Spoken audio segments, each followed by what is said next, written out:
આપણે બધા જાણીએ છીએ કે ગુજરાત એક વિકસિત રાજ્ય છે, પરંતુ આ વિકસિત રાજ્યની અંદર ખાટલે મોટી ખોડ છે શિક્ષણ. તમને એમ થશે કે આપણે ત્યાં આટલી મોટી મોટી યુનિવર્સિટીઓ છે, પ્રાઇવેટ સ્કૂલો છે, પરંતુ સરકારી શાળાઓનું શું? વિધાનસભાનું સત્ર ચાલતું હતું અને શિક્ષણ મંત્રી પણ ફાંફે ચડ્યા જ્યારે આંકડો આવ્યો કે 1606 શાળાઓની અંદર માત્ર એક જ શિક્ષક છે. આખી શાળા માત્ર એક જ શિક્ષકથી ચાલે છે.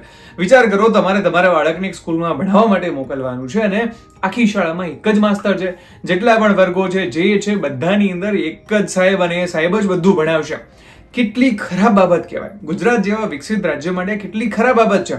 આપણે કરોડો રૂપિયા સરકાર જાહેરાતોમાં વેડફી નાખે છે, કરોડો રૂપિયાના તાઇફાઓ આપણે ત્યાં થાય છે, પરંતુ શિક્ષકોની ભરતી કરીને યોગ્ય શિક્ષકો કેમ આપણે નથી મૂકી શકતા?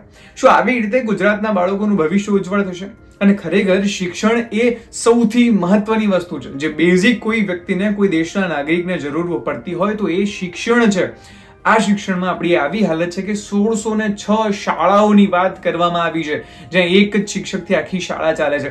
ખરેખર આ આંકડો જે છે ખૂબ જ શરમજનક છે અને આ બાબતે સરકારે પ્રાયોરિટીમાં કામ કરવું જોઈએ, કારણ કે હેલ્થ અને એજ્યુકેશન આ બંને એ કોઈ પણ વ્યક્તિની પ્રાથમિક જરૂરિયાતો છે.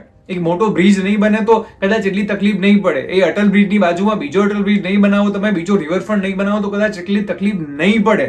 એ બનાવવા જોઈએ, પરંતુ એની સાથે તમે પ્રાયોરિટીની વસ્તુઓને ન ભૂલી શકો ને, એટલા માટે તેના ખૂબ અગત્યની વસ્તુ છે. શિક્ષણ મંત્રી અને જે ગુજરાત સરકાર છે ને, આ બાબતે ખાસ ધ્યાન આપવું જોઈએ કે શું એ ગુજરાતના બાળકોને અભણ જ રાખવા માંગે છે? શું ગરીબોના જે બાળકો છે એમણે સરકારી શાળામાં જઈને સારું શિક્ષણ લેવાનો કોઈ અધિકાર નથી? શું જે ગરીબો છે એ ટેક્સ નથી ભરતા? ડાયરેક્ટ ટેક્સ નથી ભરતા, પણ ઇનડાયરેક્ટ ટેક્સ તો એ લોકો પણ ભરે છે. 1 રૂપિયાની કોઈ પડીકી લે છે તો એ પડીકીની અંદર પણ તેઓ ટેક્સ આપે છે. તો એટલા માટે થઈને એમના ટેક્સના પૈસાથી સરકારી જે સુવિધાઓ આપવાની છે એની અંદર જો આવું લાલિયાપણું ચાલતું રહેશે તો કેમ ચાલશે? માની લો કે જે શિક્ષણ મંત્રી છે કુબેર ડિંડોર, એમના જ કોઈ દીકરા કે એમના પૌત્ર પ્રપૌત્રને એવી સ્કૂલમાં મૂકવામાં આવે છે એક જ શિક્ષક હોય, તો શું પોતે ભણાવશે તેમના બાળકને? નહીં ભણાવે.